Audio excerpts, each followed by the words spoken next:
Ladies and gentlemen, we are back. It's been a slow day. I just took a bad beat at this table. Otherwise, I'd have a big stack. Sure, I guess we could bet against this very sticky player. He'll call his straight draws.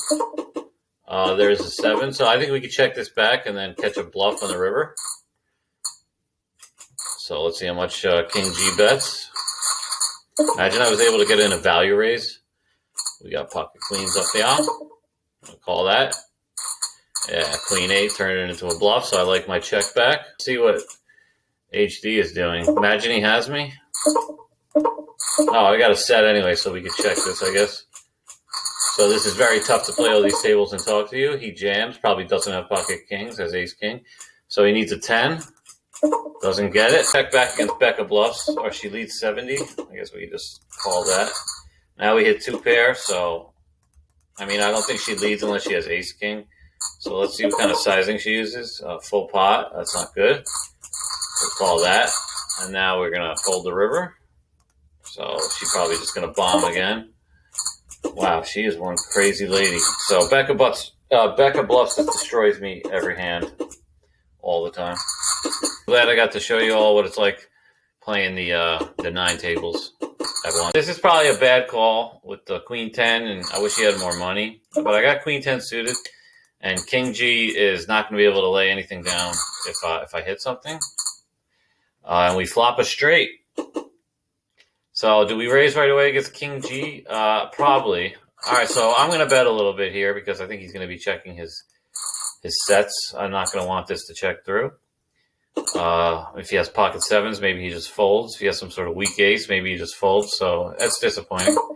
Oh, he raises me. I don't think that's ever a bluff. So let's put in a little raise here. And I think he's probably just going to jam. And we just need the board not to pair. Or maybe he was bluffing. Now he's going to shut down. So that's the wrong re-raise by me if he folds here. Can he find the fold? Oh, no. All right, so we just got to hope the board doesn't pair. No pair, no pair. Oh, no, and we're good. The channel. So check this out right here. All right, thank you so much, Bloop. And he said he wants me to roast him in a vid. Told him I would never roast him. And thank you for watching. I want to do a little refresh together.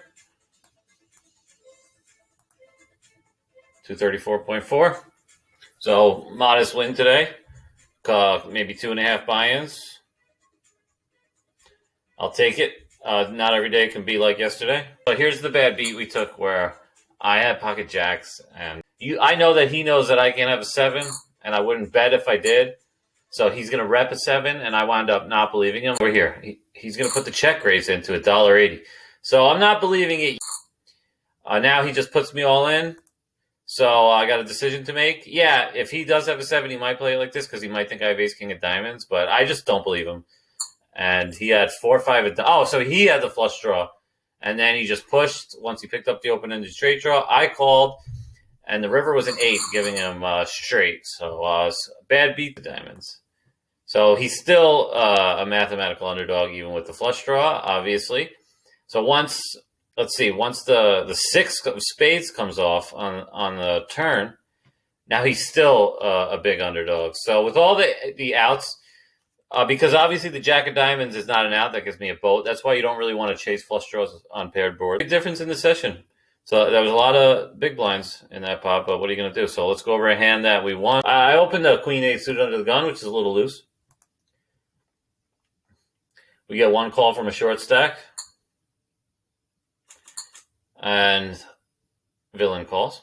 So 7-9 jack, they're obviously going to check to me. I'm going to take the free card and bink. So now we have the super straight, not the super duper straight, which would be queen king, which would be sick. But we don't have, so if he has an 8 here, he has a straight, but I have queen 8, so I have straight to the queen.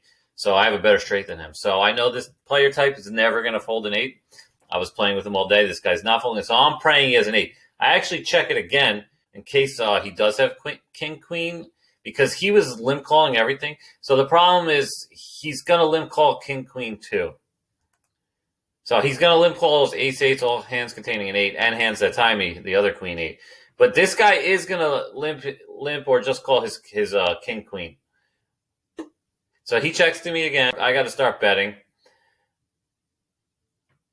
We got to fold from this gentleman, and do we get a raise right away, or do we get a fold? Oh, we get a call. So we get a call.